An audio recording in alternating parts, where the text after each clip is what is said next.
Annenberg reporter Helen Zhao spoke with millennials here in LA to learn what factors are the most important when it comes to job satisfaction. What are you looking for in a job? Is it free beers, snacks, and yoga? These are great perks, but if you're a millennial, you might want a little something more. Today's employees are looking for things like purpose, flexibility, and constant learning. I think for my parents' generation, stability was the dream. And for us, I think more satisfaction and fulfillment is the dream. For millennials, there's no longer such a clear divide between who you are at work and who you are when off the clock. It's not enough to just have a job. We want to love it. The workforce that used to be based on machines is now based on human minds, human creativity, human capability.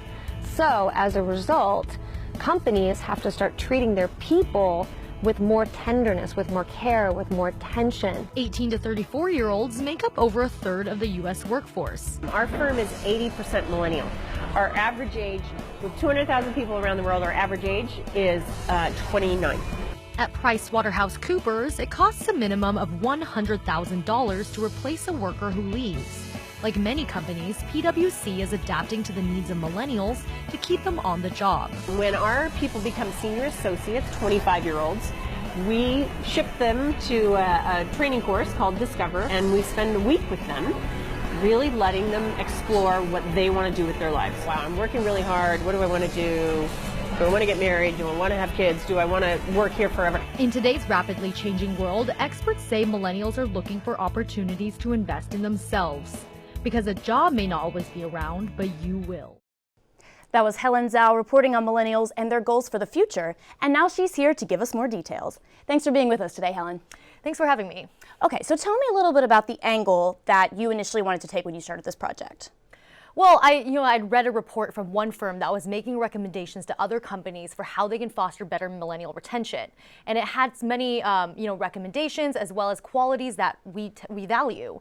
So it said things like, passion, purpose, transparency, flexibility, an entrepreneurial spirit, things like that. So, I kind of had already sort of an impression. And so I wanted to know, what are some companies doing to foster better millennial retention, going out there and actually talking to companies about their strategy. Got it. So did anything that you find surprise you? Well,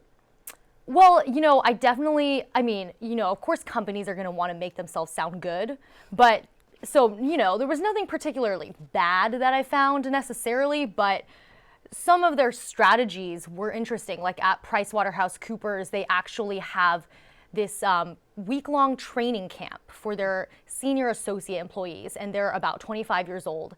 And they send them to this camp where for a whole week they just talk about what they want to do with their lives, thinking about kind of the broader picture. Do I want to work here forever? Do I want to get married? Do I want to have kids? And, that really plays on the idea of how companies have to sort of foster their employees' long-term goals. Think long-term, and understand that a millennial probably is not automatically going to want to stay at your company forever. So you have to help them reach their long-term goals, and that helps you foster better retention. And can you give me a couple of maybe specific examples as to what these companies are doing to foster that long-term retention outside of this boot camp type thing?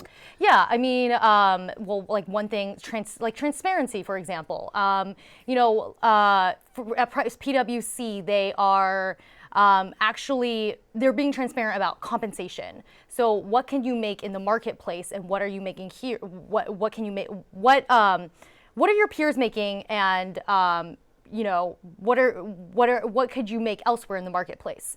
As well as, top execs in the company would be transparent about the money they're making. Other things like learning opportunities. At this one co-working space, it's a startup co-working space, they have classes on how to, like business-oriented classes. What's the difference between an S Corp and an LLC? Also, intrapreneurship, and that it's like entrepreneurship within a company. So allowing some people to experiment, to try new things, to be entrepreneurial, but within your company, build new software, try new things, that kind of thing. And the millennials that you spoke with seemed pretty responsive to these types of, measures that these companies are taking. What about you? What was your personal impression of what these companies are doing? Do you feel like you would want to work at one of these places? Yeah, I mean, so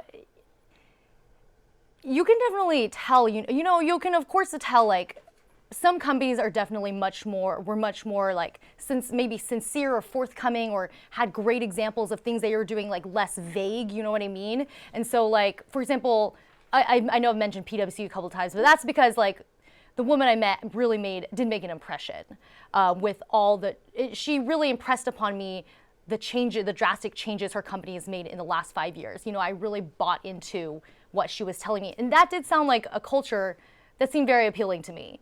I don't necessarily want to be an accountant or a consultant, so I don't know if I'd work there, but it sounded like a great culture. If you were to be an accountant or a consultant, that sounds like yeah, exactly. I was recommending that my auditing roommate work there. So yeah. Nice. So I hope you hooked her up. And just because this episode is about the American dream, what is your idea of the American dream as a millennial? Well, I guess my dream is in alignment with a lot of millennials that I've talked to. And I did like a little poll on this one app called SpeakBeat. What is the top quality you're looking for in a job? Passion and purpose was overwhelmingly the biggest response. And, I would agree with that. That's why I want to be a journalist. There are a lot of other better paying jobs out there, but I realized that this is me, and life isn't really worth living unless you follow your dreams. But then at the same time, I feel like, you have to live, you have to survive, and you get more fulfillment from life doesn't just come from your job. It comes from a lot of other things like travel, spending time with friends, and a lot of that requires money. So you got to make a decent living too. And that's actually kind of why I want to be a business economics reporter, because I want to know how to make money, and so yeah. No, it sounds like you're well on your way. So thank you so much, Helen. Your piece was awesome, and we really appreciate you coming on the show to talk with us. Awesome. Thank you so much.